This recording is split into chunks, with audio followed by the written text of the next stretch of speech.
સાથીઓ જોહાર જિંદાબાદ।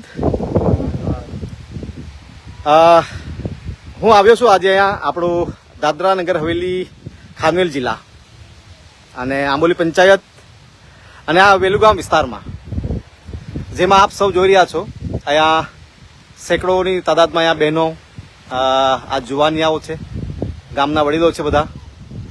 અને 2-4 દિવસ પહેલા જ મને સૂચના મળી હતી કે ભાઈ દાદરા નગર હવેલી પ્રશાસન દ્વારા આ વેલુગામ વિસ્તારની કરીબ 28 આદિવાસીઓની જમીન વિકાસના નામે લેવાની વાત કરી રહ્યા છે અને નોટિસ પણ આપી ગયા છે એવી વાત મળી। 2-4 દિવસ પહેલા જ આ વિસ્તારના અમુક સાથીઓ મારા ઓફિસ પર આવ્યા અને ચર્ચા કરી કે સાહેબ આવી સ્થિતિ છે અને પ્રશાસન દ્વારા અમને નોટિસ આપી ને ગયા છે। અને એ વાતને લઈને આજે હું પોતે અહીંયા એઝ અ દાદરા નગર હવેલી કોંગ્રેસ કમિટીના અધ્યક્ષ તરીકે હું પોતે આજે આ સ્થળ પર આવ્યો છું અને જે વિસ્તારમાં જે ઔદ્યોગિક ઇકાઈ લગાવીને વાત કરી રહ્યા છે સાથીઓ, એનું સ્થળ પર વિઝિટ કરી રહ્યો છું અને જોઈ રહ્યો છું કે ભાઈ કઈ જમીનમાં પ્રશાસન દ્વારા કંપનીઓ લાવી રહ્યા છે। નોટિસ જોતા મને એવું રિપોર્ટ મળ્યો કે ભાઈ આ નોટિસ મેં જોઈ અને આ નોટિસથી મને જોવા મળ્યું કે ભાઈ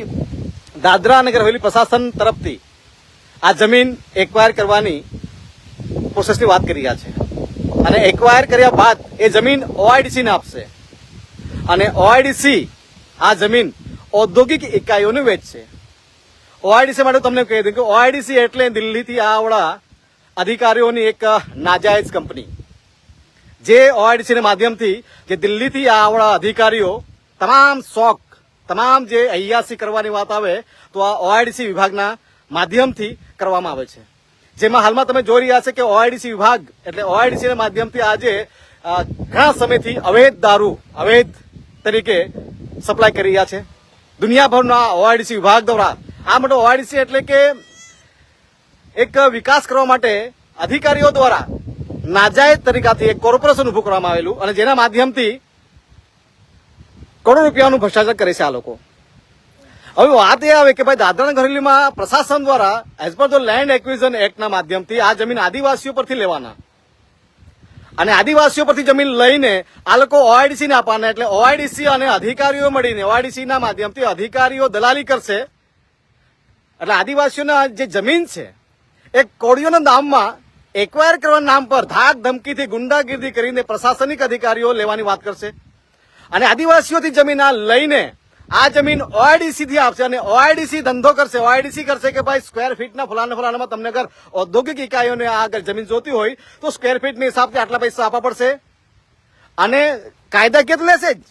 પણ ટેબલના નીચે પણ આ લોકો કરોડો રૂપિયા જે જમીન આ જમીનના નામ પર લોકો કમાશે અને આદિવાસીઓને શું મળશે? તો એ વાતોને લઈને સાથે હું અહીંયા આવ્યો છું। હું સાંભળવા માંગુ છું કે અહીંના ગ્રામીણો, અહીંના લોકો શું કહેવા માંગે છે આ જમીન લઈને। ફેસબુક લાઈવ છું સાથીઓ અને એને વધારેમાં વધારે એને પ્રમોટ કરો અને મારો પર્પઝ એ છે કે દાદરા નગર હવેલીમાં આજ સુધી જ્યાં કંઈક પણ પ્રશાસનિક અધિકારીઓ જે તાનાશાહી મનમાની અને આ બીજેપીના એજન્ટો જે કંઈક પણ જે કરી રહ્યા છે એને ઉઘાડા પાડવાના, એમનો ભ્રષ્ટાચારને ઉજાગર કરવાનું અને પ્રદેશમાં શું ચાલી રહ્યું છે આ બીજેપીના રાજમાં અને આ પ્રશાસક પ્રફુલ્લ પટેલના રાજમાં અને આ કલેક્ટરના રાજમાં શું ચાલી રહ્યું છે આ તમામ વસ્તુનું ઉજાગર કરવાનું કાર્ય કર્યું સાથીઓ। તો હવે હું જનતા સાથે ગામના લોકો સાથે હું ચર્ચા કરીશ। તમે લાઈવ જુઓ કે ગામવાળા શું કહેવા માંગે સાથીઓ।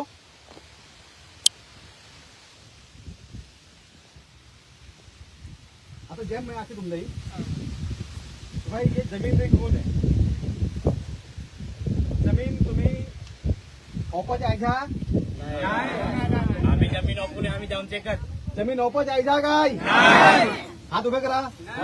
जमीन ओपो છે जमीन ओपो ભાઈ આવો जमीन ओपो છે અમે जमीन ओपो પ્રશાસન ધ્યાન લે કે જે નોટિસ તમે બજાવી છે આદિવાસીઓ જમીન આપવાની ઈચ્છા રાખતા નથી। વાત એ જ આવે કે ભાઈ આ આદિવાસીઓ કેમ આ વિસ્તારમાં પહેલાથી જ જયારે કંપનીઓ છે આ કંપનીઓમાં આદિવાસીઓને લઈને જે અધિકારી અને ખાસ કરીને જે કંપનીના અધિકારીઓ આદિવાસીઓ પ્રત્યે જે ખાસ કરીને જે વ્યવહાર છે એ બધાને જગજાહેર છે વસ્તુઓ પર। જ્યારે વિકાસની વાત આવે, વિકાસ નામે આદિવાસીઓ કે સ્થાનિય સમાજને ઉજાડવાની વાતો જે કરી રહ્યા છો સેમ આ પ્રોજેક્ટ હમણાં હું જોઈ રહ્યો છે અહીંયા હું જે જગ્યા પર આજે આ લોકોની આદિવાસી સમાજના તમે જોઈ રહ્યો છે આ લોકોનો વિકાસ આટલી બધી ઔદ્યોગિક ઇકાઈઓ છે એમાં જોઈ રહ્યો છો ફેસ બધા જોયું તમે આ જુવાનિયાઓ છે આ બધી અમારી બહેનો છે આ નાના નાના પોરિયાઓ છે આજે બધા વિકાસ પણ કોઈ કોઈ જગ્યા પર આજે બી આ નાના નાના બાળકો કુપોષણના અમે બહેનો તમારે જોયું કુપોષણના શિકારો છે અહીંયા તો વિકાસના નામ પર જે આદિવાસીઓ જમીન જે લેવાની વાતો કરી સાથીઓ કે આ તમે ક્લિયરલી જોઈ લો કે હવે દરેક જગ્યા પર પ્રશાસન હવે આ જમીન હોલ કરવાની લોકો પ્રશાસન એક્વાયર કરવાની અને કોને આપવાની ઓઆઈડીસી એટલે તમારે પાસેથી સરકારી ભાવે જમીન લેવાની સરકારના ભાવે અને ઓઆઈડી પછી કંપની વાળાનો વેચ છે મતલબ ડબલ ની 3, 4, 5, 10 ગુણા ભાવમાં આ લોકો જમીન વેચવાના તો એટલે આમાં આ જમીનમાં દલાલી કરવાનો અધિકારીઓ અને ઓઆઈડીસી મતલબ આપણે 25,000 લાખ 2 લાખ 5-10 લાખ રૂપિયા આપી દેશે અને એ લોકો એ જમીન પર કરોડો રૂપિયા કમાશે આપણી જમીન તો પરમાનન્ટ જવાની એ પર વેચે પાછી થોડી આવવાની અમારી જમીન એમ તો લઈ લેવાના પણ અમને કા મોકલી આપે તે એને અમારો શું ફાયદો થશે ને તે જગ્યા પર અમને થોડો મૂકે અમને નહીં મૂકે ને આ જમીન લઈને તમે શું કહેવાનું ગુજરાત તમે કહો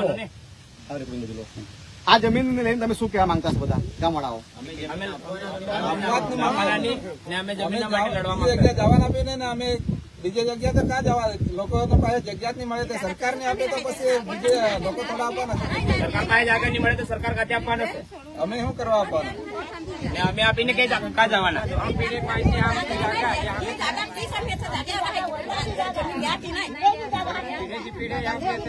મોડું જાવ તો પણ અમે નહીં જાવ તમે आम्ही त्यांना 2 दिवस जीवन पण आमचे पोसे काय कधी दिवस यार आता अलहलगची पोसे ते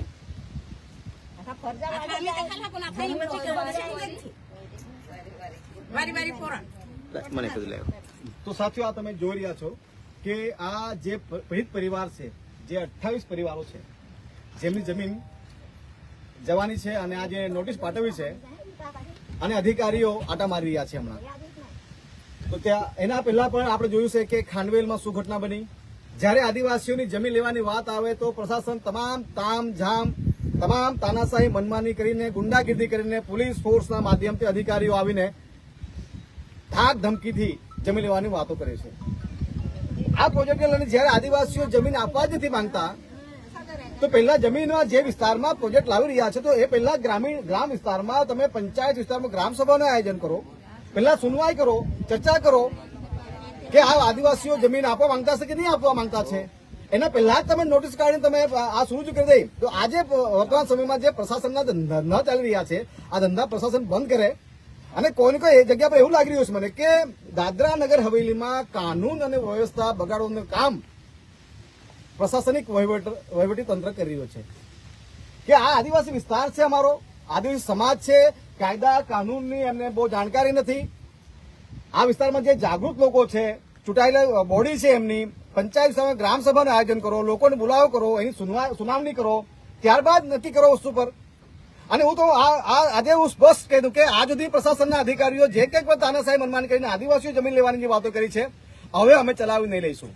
બીજું મારે એ પણ કહેવાનું છે કે હવે આદિવાસીઓ અગર તમે આ જમીન તમે લેવાના પહેલા પ્રશાસન લેવાનો પછી ઓઆઈડીસી જે પ્રાઇવેટ સંસ્થા છે આ અધિકારીઓની એક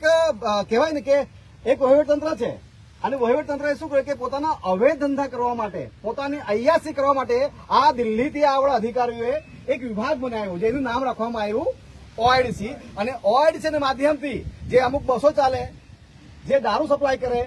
અને અમુક જગ્યાએ જમીન લે ફ્લેટ બનાવે અમુક કંપનીઓ બનાવે આવી રીતે આ કરીને વસ્તુ ચાલે જયારે દાદરા નગર હવેલીમાં 2,500 થી 3,000 ઔદ્યોગિક ઇકાઈઓ છે